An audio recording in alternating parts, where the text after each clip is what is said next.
Hello everyone, this is Tara Leone, and today we're going to go over how I created the Unlocking the Door image with the Lady Raven.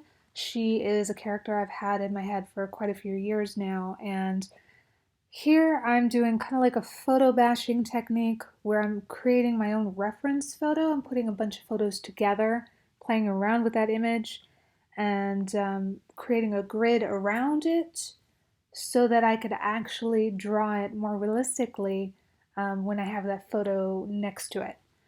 The grid work is time consuming, but it does help so much with the realism of a piece. I try to keep everything on as many separate layers as possible. The sketch layer will be on one layer, the sun will be on another. The sun was a way to practice how to do the color fill, like the paint bucket tool that Procreate has. Most of my digital art is through Procreate. So I was doing the color fill with the dress, and that was kind of the point of this. I wanted as much contrast in this piece as possible. This was meant to be submitted to the Procreate ArtPrize contrast contest. Um, yeah, that's a mouthful. But I actually started this image before, but I lost the time-lapse video, which was mandatory to actually submit it. So I started over, and the more you work on a piece, the more it's going to change. So I was also playing around with the Gaussian blur on the bottom part layer, so that made like a color gradient, which I thought was very interesting, but I wasn't quite happy with that. So I was continually working on the different layers separately and together to get that composition correct. Again, see, so I decided to make like a keyhole instead of the sun and make like stars, a galaxy, almost like a gateway from one area to another.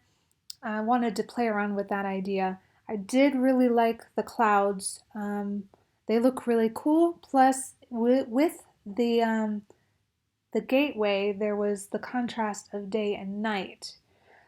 The keyhole layer was actually done on multiply, so it looked different when you turned off the clouds background.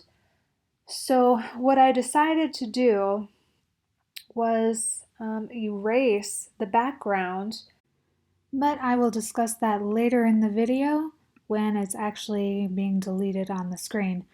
And here I've pulled up the image so you have a close-up of what I'm doing in the face and the body, going back and forth, getting the details right, the shading right, the light source right. I did have to pull up a different app just to make sure, which I'm still not sure if I did it correctly, but the light sources and the highlights in the skin look better than what I would have done previously without the ArtPose app.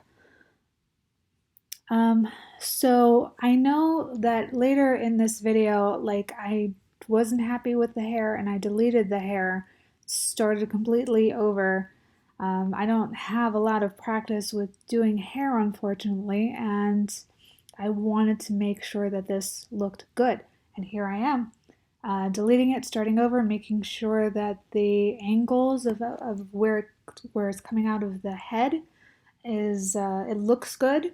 There's also the hair is on 3 separate layers. I've got one layer behind the body, medium layer, and then one layer in front of the body, so it frames the face better, which I think is very important. Your hair is not just on one layer, of course.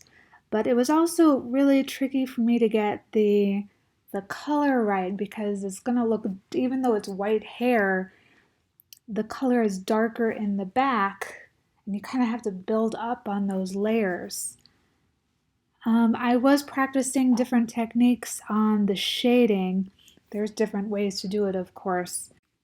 One way to do it is to use the smudge tool, which can make whatever you're blending a little bit muddy. Another way to do it is to put what you're highlighting or shadowing onto a separate layer and either multiply or screen, which is almost like a dodge or burn tool, it will lighten or darken what's underneath it. It actually blends it so much better than the smudge tool. Highly recommend using the screen and multiply. Blending is your friend. I did test out a facial marking, but I didn't keep it. And now we've come to the point where I'm deleting around the layer around the keyhole so I can merge those layers so when the cloud layer is turned off, it doesn't actually alter this multiply layer here. And this is where I came up with the idea to actually make like a border around the gateway. I think that was a really, really nice touch. And I did add the shading and stuff to give it depth. The stars were, I think, really, really important in the composition. It added even more contrast and gave a little bit more light to the image. It's 15 minutes till feeding time for the pets, so they're queuing up staring at me.